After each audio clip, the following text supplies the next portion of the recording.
On January 10th, 1996, people around the country turned on the radio and heard a story about a dozen public officials accused of taking bribes. In Chicago today, federal officials announced charges in what they call Operation Silver Shovel, a wide-ranging probe of public corruption. Reports noted that the 3.5-year undercover investigation had first focused on illegal dumping, but had expanded to include a lot of other things. U.S. Attorney Jim Burns says since that time, the FBI's inquiry has grown to include an investigation into cocaine trafficking, organized crime, and public corruption in Chicago's surrounding suburbs. The story also introduced America to the informant at the center of this investigation, John Christopher, a man with an extensive criminal record who had bribed a Chicago alderman and used his help to dump 6 stories of debris in the middle of a West Side neighborhood. Residents there call the large and unsightly dump site the Mountain, and they accuse the federal government of allowing Christopher to continue dumping in poor and minority neighborhoods while using him to target public officials. U.S. Attorney Burns denies the charge. By the time it wrapped, the FBI would call Operation Silver Shovel one of the most successful corruption probes in Chicago history.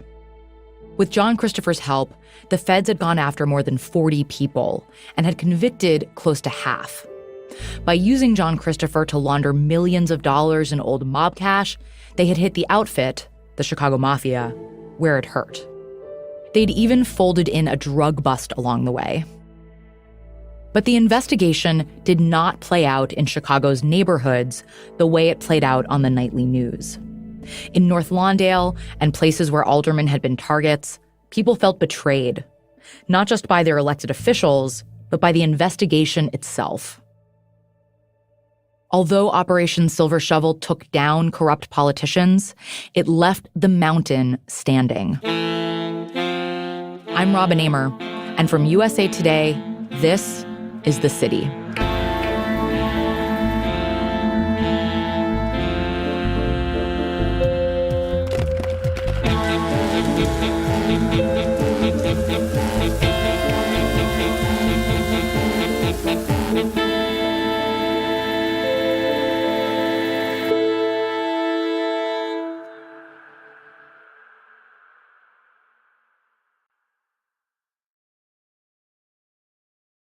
Let's rewind a bit to January 5th, 1996, before Operation Silver Shovel became a national story.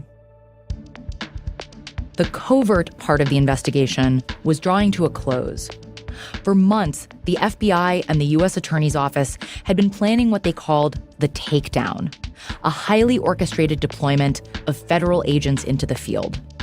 They would interrogate more than 40 targets, including 7 Chicago aldermen, 3 officials from the Water Treatment Agency, and 2 city inspectors.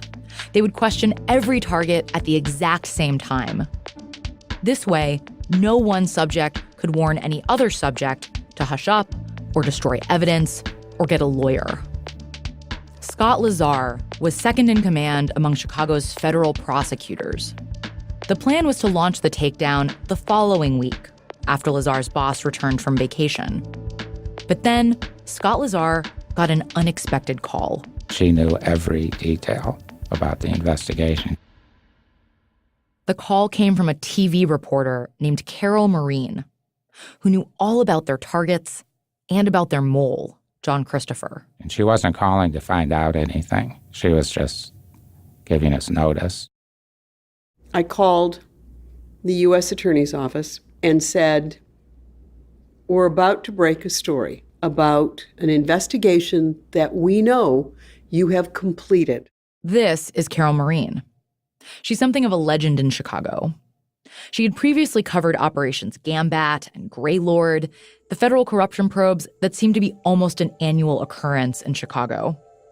She'd been tipped off about this story by a reliable source. Somebody whispered in my ear, you need to start looking at Jesse Evans, Ambrosio Medrano, and Larry Bloom. All Chicago aldermen the FBI had been investigating. Because there's this guy, John Christopher, who is fly dumping all over the city and paying people off. John Christopher had been dumping in North Lawndale for almost 6 years. But now that it was tied to a citywide corruption scandal, NBC couldn't wait to break the story. Carol Marie knew Chicago was what the feds like to call a target-rich environment full of corrupt officials, but she was surprised by who the feds had targeted. Aldermen like Jesse Evans and Ambrosio Medrano were not on her radar. There were people in city council we knew were the ones we really wanted to watch, and those two weren't. And Larry Bloom, the white South Side alderman who we met in the last episode, well, this news did not square with his reputation. He was the pillar of rectitude, sanctimonious, often, but he was the reformer. So she knew this would be a big story. Carol Marine's call set off a panic inside the U.S. Attorney's office. She said that at the 5 o'clock news that night, she was going to go with the story. Because the takedown was scheduled for the following week, airing the story that same day would have royally messed up their plans. So Scott Lazar asks if he and the head of the criminal division can come over to NBC and meet with Carol Marine and her producer, like, now.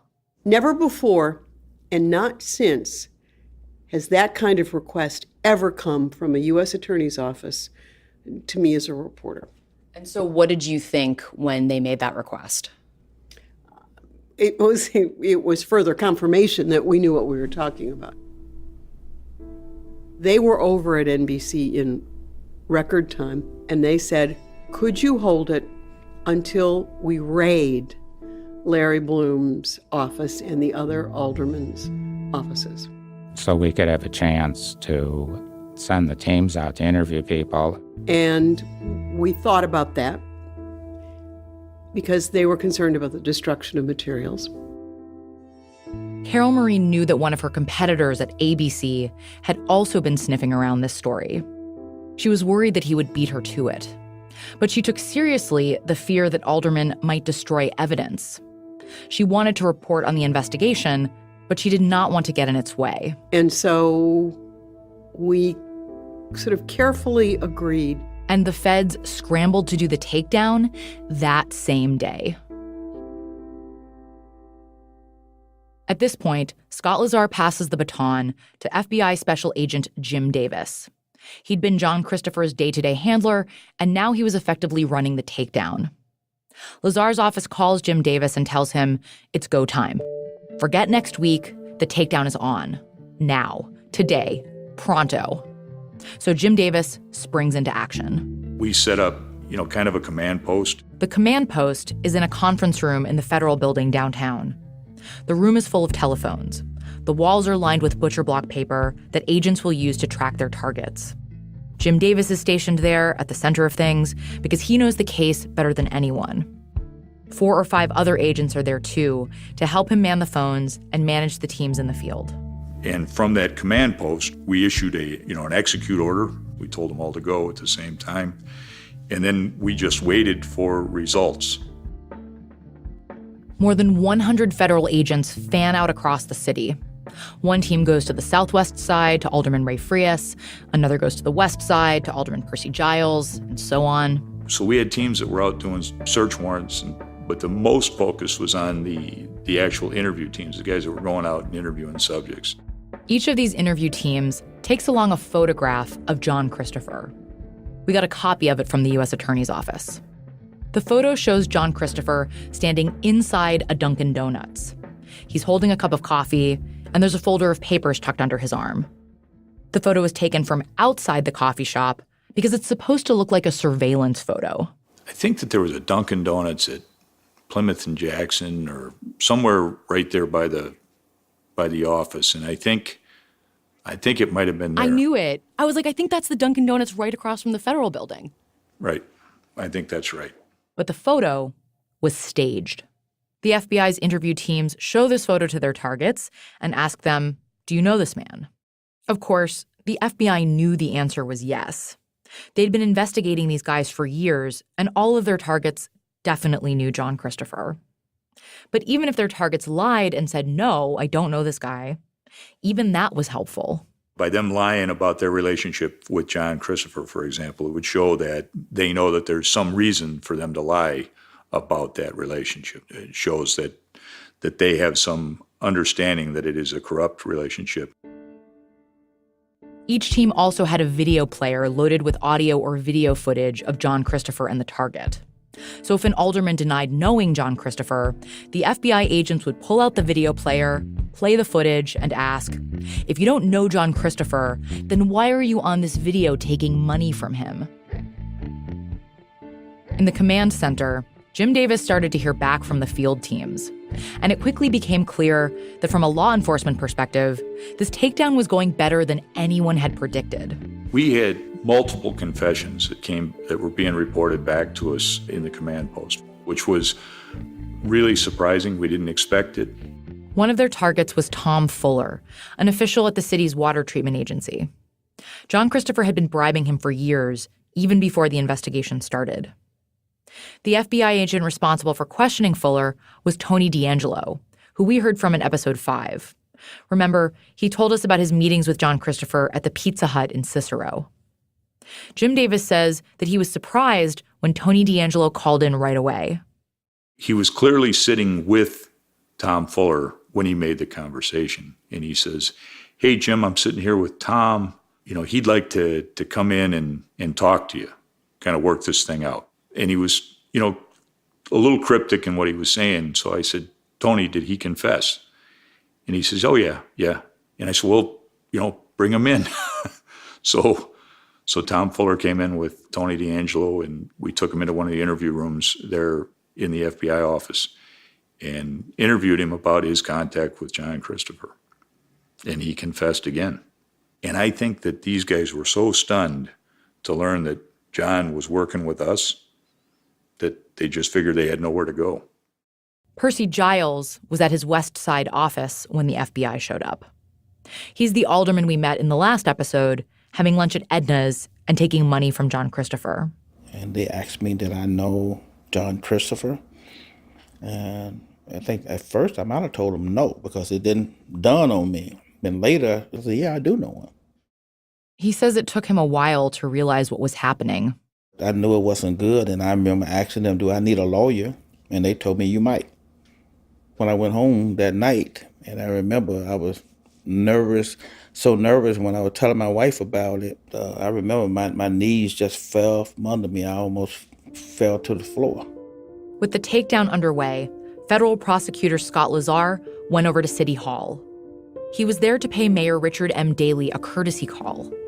He wanted to let the mayor know that at this very moment, 7 aldermen and a mess of other city officials were being questioned by the FBI. Lazar didn't want the mayor to find out on the 10 o'clock news. And according to Lazar, Mayor Daley was not interested. He asked no questions. And then he started discussing the legislature had recently given him power over the Chicago Public Schools, and he told us about what his plans were for the Chicago Public Schools. Lazar could not understand how the city's chief executive could be so uninterested in a massive corruption scandal that had happened on his watch. If Mayor Daley was afraid of the potential fallout, he didn't show it.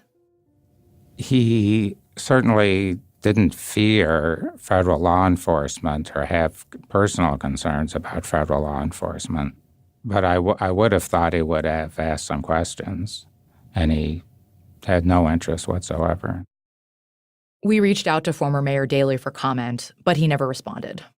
Meanwhile, about 15 miles south of City Hall, TV reporter Carol Marine was waiting for the go signal from the feds.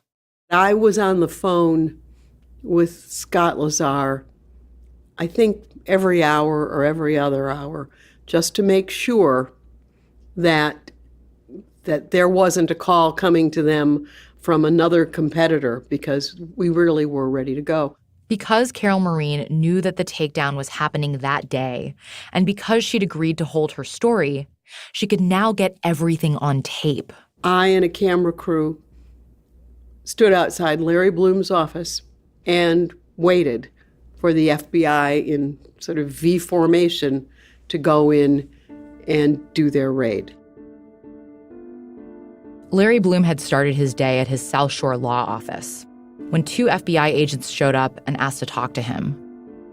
They asked him if he knew John Christopher. He said yes. So they asked him some more questions. Eventually, my tentacles rose up and I said, wait a minute, there's something strange going on here. They seem to be wanting to accuse me of something. And so I immediately went down the hall and talked to a lawyer in our suite who did criminal defense work. He came in, identified himself, and said that I was no longer answering any questions. Carol Marine's crew caught on camera what happened next. Larry Bloom was running from his office, looking as though he was about to be sick, and saw me and wasn't pleased and ran into the bathroom. I hate to admit this. I really had to go to the bathroom because you know what happens when you're tense. And so I was running out the front door, and there's Carol Marine with her camera crew. And I remember exactly what I said to her. I said, just be professional, or something like, I expect you to handle this professionally. He suspected the feds had tipped her off to try to sway public opinion against him, and that made him furious. Someone had told her that the FBI is going to be going to Bloom's office and you might want to be there, which I think is an abuse of the federal prosecutor's power to try to sway the jury or the general public on a particular case where they're involved. Anyway, I made it to the bathroom. Finally, with this footage in hand, Carol Marine has a huge scoop for that night's news. And the story explodes.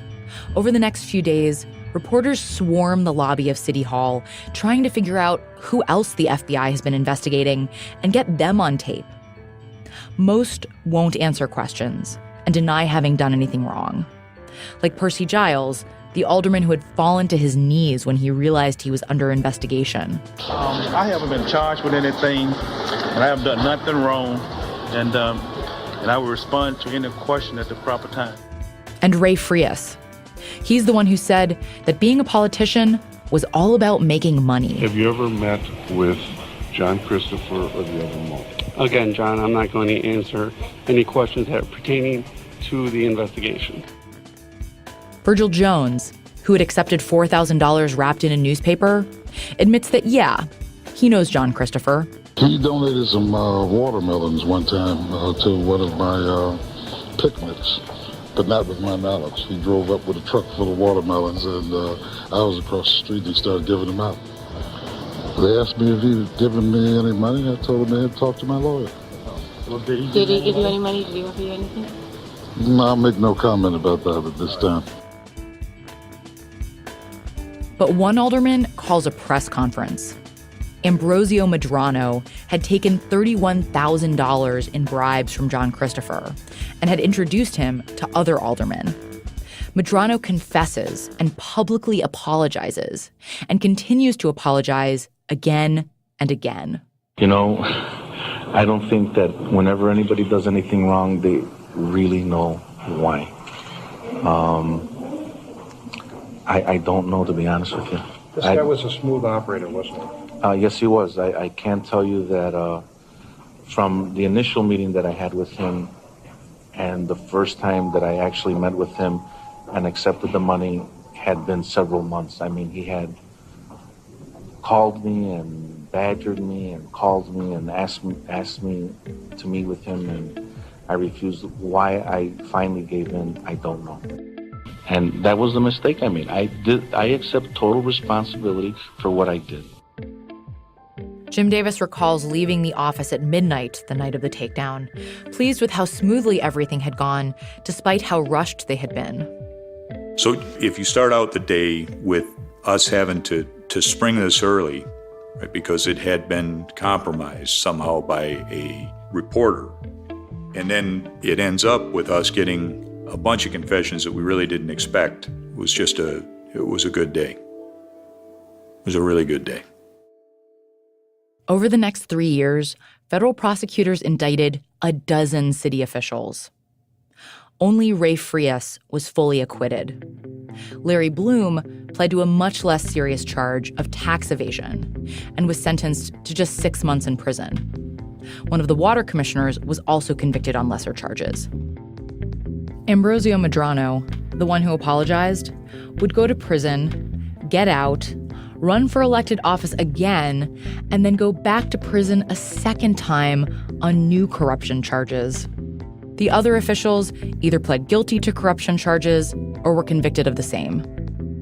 Here's prosecutor Scott Lazar in March of 2000. Looking back on everything, I still think this is one of the most successful political corruption investigations ever conducted in Chicago. And yet, the feds also took a lot of heat for this case. Even with their explanation about the mechanics of the investigation, where one alderman had introduced them to another and another, the optics of having pursued almost only Black and Latino politicians were very bad for them. The feds were also criticized for using a guy like John Christopher as their informant, a guy who had defrauded the city and the federal government, who had been bribing elected officials his whole adult life, who was tied to the mob, and who prosecutors say wanted to murder a federal witness. It did not endear the feds to the public or to Milton Shatter, the judge who presided over Larry Bloom's case. During the sentencing hearing, Judge Shatter excoriated the feds, saying, quote, "It is quite distressing to find in this case the United States having enlisted to its aid the villainous John Christopher. Having somebody of this stripe as a weapon of law enforcement denigrates the system in a material way. It is true of law enforcement agencies, as it is of anyone else, that if you lie down with dogs, you are likely to get up with fleas." But there was one other gigantic problem with Operation Silver Shovel. As the feds executed their takedown, as they busted elected officials and confronted them with their misdeeds, as they prepped for trial and talked to the press, they did nothing about the 6 stories of construction debris in North Lawndale. By the day of the takedown, John Christopher's illegal dumps had loomed over the neighborhood for nearly 6 years. But the FBI and the U.S. Attorney's Office had no intention of removing what the agency commonly referred to as Mount Henry. I don't think that we had any obligation to clean up Mount Henry or the other one that he had because, first of all, that's not what we do, and we didn't create it. I mean, there are agencies that are responsible for cleaning up stuff like that. But giving John Christopher cover had made the problem worse for all the people who had been fighting him. That's after the break. There's a lot to worry about in the world these days. It's easy to get overwhelmed. That's why I'm a big fan of Simply Safe Home Security. Simply Safe is ready for anything that gets thrown at it, which means I have one less thing to worry about. If a storm takes out my power, Simply Safe is ready.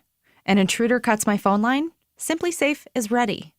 Say they destroy my keypad or siren, Simply Safe will still get me the help I need. Now, maybe you don't need to be ready for every worst-case scenario, but that's what makes Simply Safe's home security system so great. It's always ready, and it worries about all of those things, so I don't have to. And they only charge you what's fair. 24/7 professional security monitoring is just $14.99 a month, and there are no contracts and no hidden fees. So go to simplysafe.com/thecity today. That's simplysafe.com/thecity to protect your home and family today. simplysafe.com/thecity. The right hire can make a huge impact on your business. That's why it's so important to find the right person. But where do you go to find them? You can post a job on a job board and hope the right person will find your job, but think about it. How often do you hang out on job boards? Don't leave finding someone great to chance when you can post your job to a place where people go every day to make connections, grow in their career, and discover job opportunities. LinkedIn.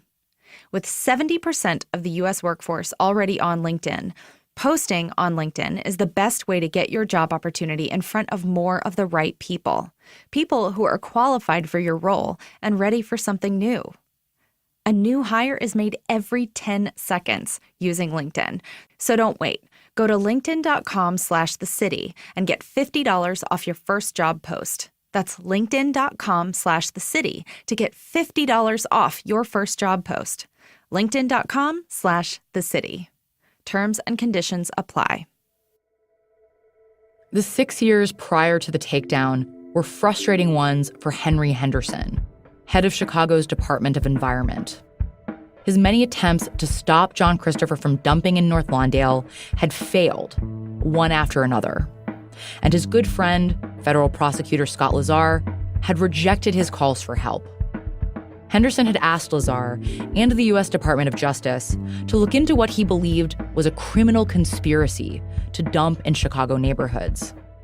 Lazar had dismissed this as a municipal waste problem. On the day of the takedown, Henry Henderson was at work in his downtown office. He didn't yet know about the federal probe. As he walks down the hallway, he looks into a conference room and sees one of his field inspectors talking to an FBI agent. And Henderson, seeing this federal law enforcement agent, flashes back to his conversation with Scott Lazar and thinks, finally, the Department of Justice must have sent the FBI to help. And I said, FBI agent, thank God you're here. We really need federal help on this thing. And he goes, do you know this person? Shows me pictures. Yeah, that's John Christopher. Have you talked to Mr. Christopher? Yes, I've talked to Mr. Christopher. And I said, I'm so glad you're after him. So I thought they were talking to the inspector in order to get a better fix on how to stop this problem. But the FBI agent in the conference room was not there to help Henderson's inspector. He was there to interrogate the inspector. I had no idea what he was doing was showing tapes related to him taking money. They had a case of official corruption against somebody who was working in the department. This inspector was one of the targets of Operation Silver Shovel. Instead of issuing citations for illegal dumping, instead of fighting John Christopher, Henry Henderson's inspector was taking bribes from John Christopher. He was one of 2 environmental inspectors who would eventually be convicted on corruption charges. Well, I was shocked. And as all this starts to sink in, Henry Henderson recalls all the conversations he's had with his inspectors ever since the city's civil lawsuit against John Christopher was resolved in their favor. A judge had ordered John Christopher to clean up the mountain in North Lawndale. But according to Henderson's inspectors, he had instead disappeared. And they said, we haven't seen him. But it turns out they had seen him. And that was in the course of when they apparently took some money. So was their failure to cite these dumps properly because they were being bribed one factor that allowed these dumps to get as bad as they did? Obviously. I mean, if you've got people out there who are in the business of enforcing the law and they are not enforcing the law, this is a big problem. Later that day, Henderson learns about the raid at Larry Bloom's office. And he learns that John Christopher is an FBI mole. Now he's reeling. A conversation he'd had with Bloom the previous year suddenly makes sense. I had an interesting and surprising visit from former Alderman Larry Bloom, who came to see me about getting permits for recycling concrete debris and doing a, quote, rock crushing activity. Remember, Bloom was the alderman who had helped John Christopher find a lot for his phantom rock crusher. And Henderson had tried to warn Bloom, you do not want something like this in your ward.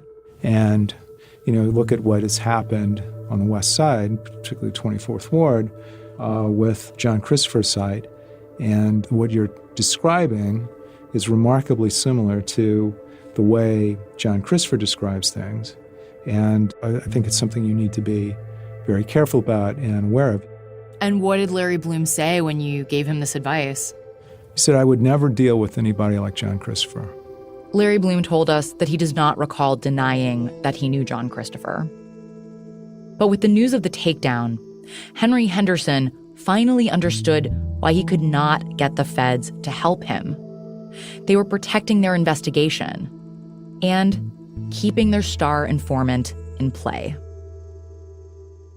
The next morning, news of Operation Silver Shovel was splashed across the papers and started to reach the residents in North Lawndale.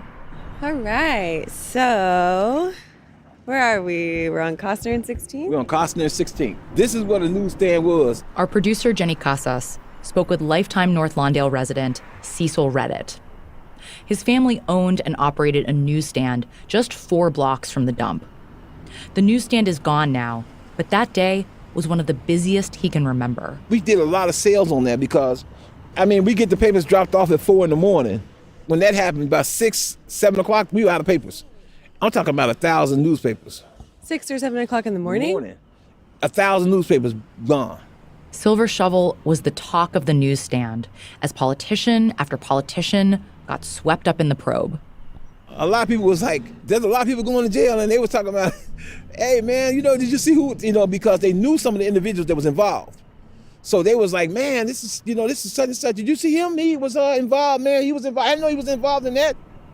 The dumps less than a mile away had been the talk of the newsstand before. They had been there for years. But this time was different.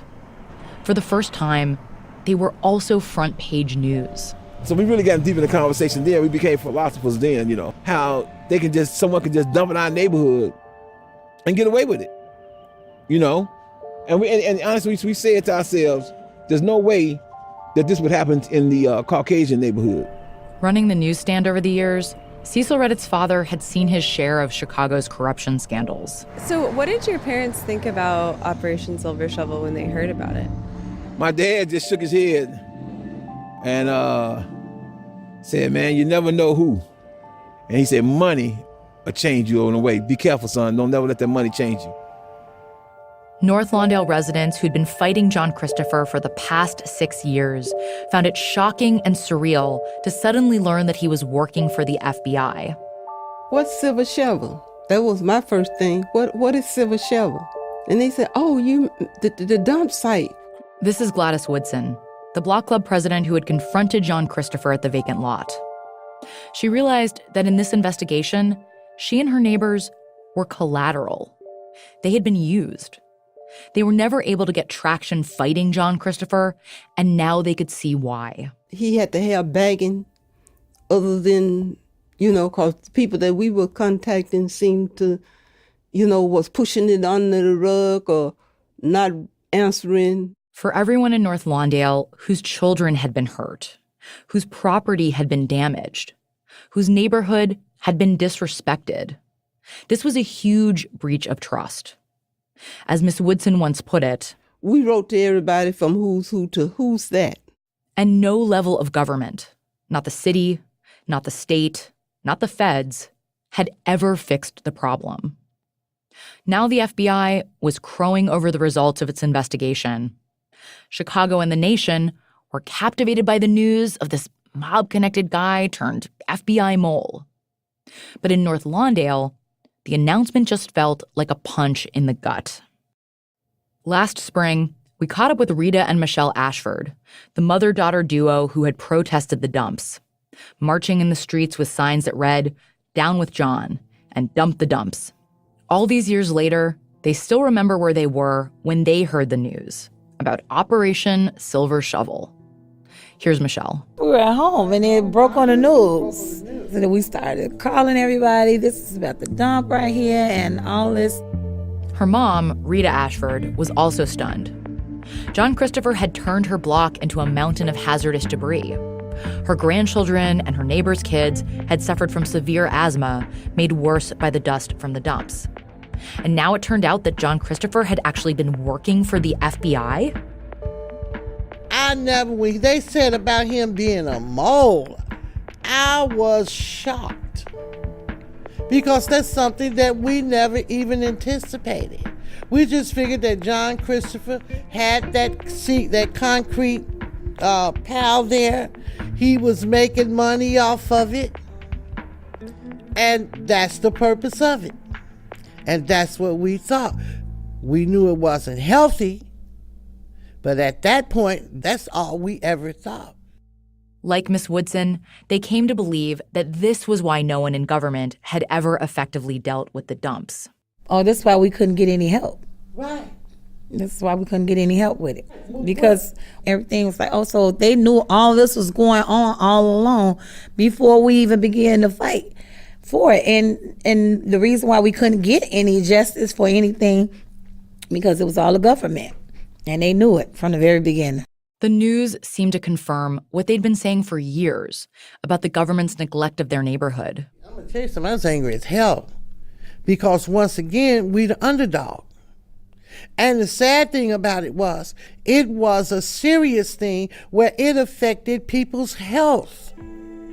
John didn't have to be allowed to still have that dump, because you had ammunition to use against him. There was also the question of what would happen to John Christopher now. Would he ever be held accountable for what he'd done in North Lawndale? That's after the break.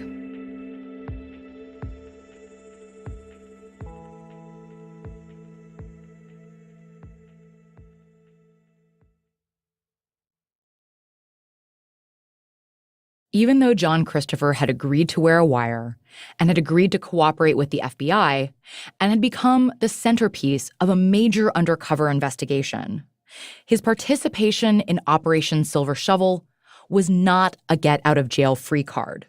He did not have a deal for full immunity.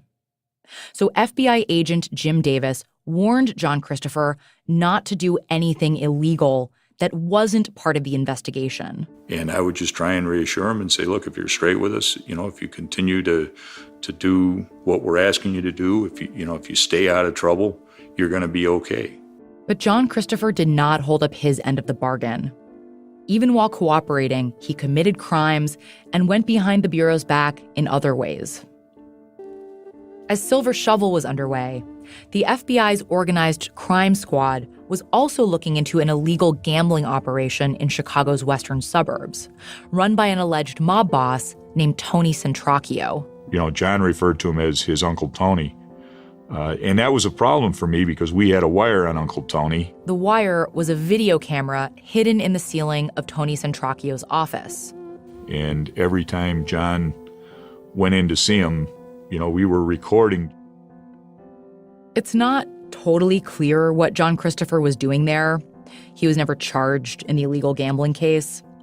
But him showing up on another investigation's wire made things complicated for Jim Davis and his fellow agents. I would have liked to have said, John, stay away from Uncle Tony's office.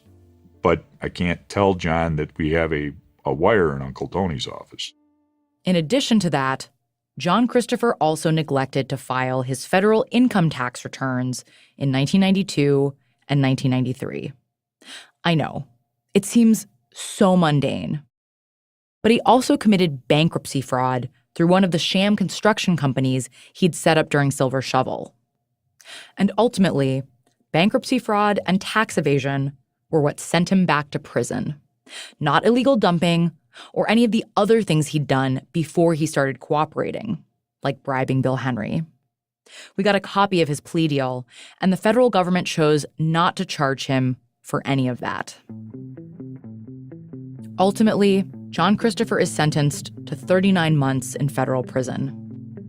At sentencing, he told the judge, quote, "I'm sorry for the things I did in my past life." But he would never be forced to clean up the dumps or provide restitution to anyone in North Lawndale. And then, after he got out of prison, he really would disappear. Maybe for good this time. I've been looking for John Christopher for almost 3 years, trying to figure out what happened to him after he got out of prison. In his plea deal, the feds explained that because he had cooperated with the FBI and worn a wire against the mob, he could not safely return to his old life, or even be in Chicago without FBI protection. So I looked for John Christopher everywhere I could think of. Every public database, every government agency that might have a lead. I found nothing. Then, in March, our reporter Wilson Sayer got a phone call. So I was reading Illinois EPA remediation reports, and I get a call from a random number, which is not unusual. And I pick it up, and on the other line is somebody asking me why we're reporting on Silver Shovel again. The man on the phone was a lawyer calling on behalf of his client, Angelo Christopher, John Christopher's older brother. I have contacted nobody within the John Christopher family. And so it takes me a while to figure out that somebody has called Angelo and said, there are these reporters, they're doing something about Silver Shovel. You need to maybe call this person, but gave Angelo my number, and Angelo calls his lawyer. He essentially was like, I sort of respect your desire to look into the story, but know that there are consequences for the people who are involved. Like, this is garbage, and why are you digging up old garbage? And John Christopher's brother, Angelo, does not want to talk. And it sounded like he was pretty emphatic on that point. Can you Yes, very emphatic. Absolutely not, is what he said. Eventually, I learned that when John Christopher got out of prison, the FBI set him up with a new name, a new social security number, and a new life. And that there's an FBI agent in St. Louis who might have that information. I ask if he'll talk to me, or if not, if he'll pass a message to John Christopher. This was the response I got from the FBI's public information officer. Hi, Robin. It's Rebecca Wu at the FBI in St. Louis. I spoke with the agent, and he says that he appreciates that you have sympathy for the source, but not surprisingly, he declines to participate. Again, he says that it is his responsibility to protect his source, and that he hopes that you understand that. So thank you very much, and let me know if you have any other questions. Bye now. Even after all this time, it seems the FBI is still protecting John Christopher. Over the last 7 episodes, we've told you a story about Chicago, a city infamous for corruption and racial divides. But this problem is not unique to this city.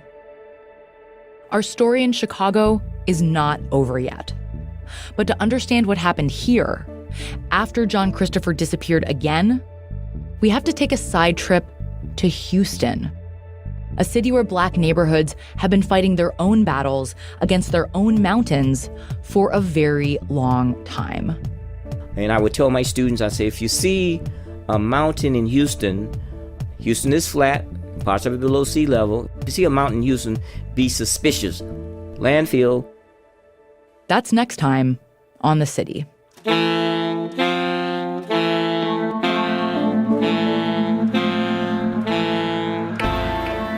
The City is a production of USA Today and is distributed in partnership with Wondery. You can subscribe to the show on Apple Podcasts or wherever you're listening right now. If you like the show, please rate and review us, and be sure to tell your friends about us. Our show is reported and produced by Wilson Sayer, Jenny Casas, and me, Robin Emer. Our editor is Sam Greenspan. Ben Austin is our story consultant. Original music and mixing is by Hannes Brown. Additional editing this week by Amy Pyle and Matt Doig. Legal review is by Tom Curley. Additional production by Taylor Macon, Phil Corbett, Isabel Cockrell, and Bianca Medius. Chris Davis is our VP for Investigations. Scott Stein is our VP of Product. Our executive producer is Liz Nelson, and the USA Today Network's president and publisher is Maribel Wadsworth. Thank you to our sponsors for supporting the show, and special thanks this week to Kevin Blair, Don Mosley, Misha Youssef, and Danielle Svetkov. Archival audio courtesy of NPR and WBBM News Radio 780 and 105.9 FM. Additional support comes from the Fund for Investigative Journalism and the Social Justice News Nexus at Northwestern University. If you like this show, you may also like WBEZ's new podcast, On Background, which takes you inside the smoke-filled back rooms of Chicago and Illinois government to better understand the people, places, and forces shaping today's politics. I'm Robin Amer. You can find us on Facebook and Twitter at The City Pod, or visit our website, where you can see the staged surveillance photo of John Christopher at the Dunkin' Donuts and more. That's thecitypodcast.com.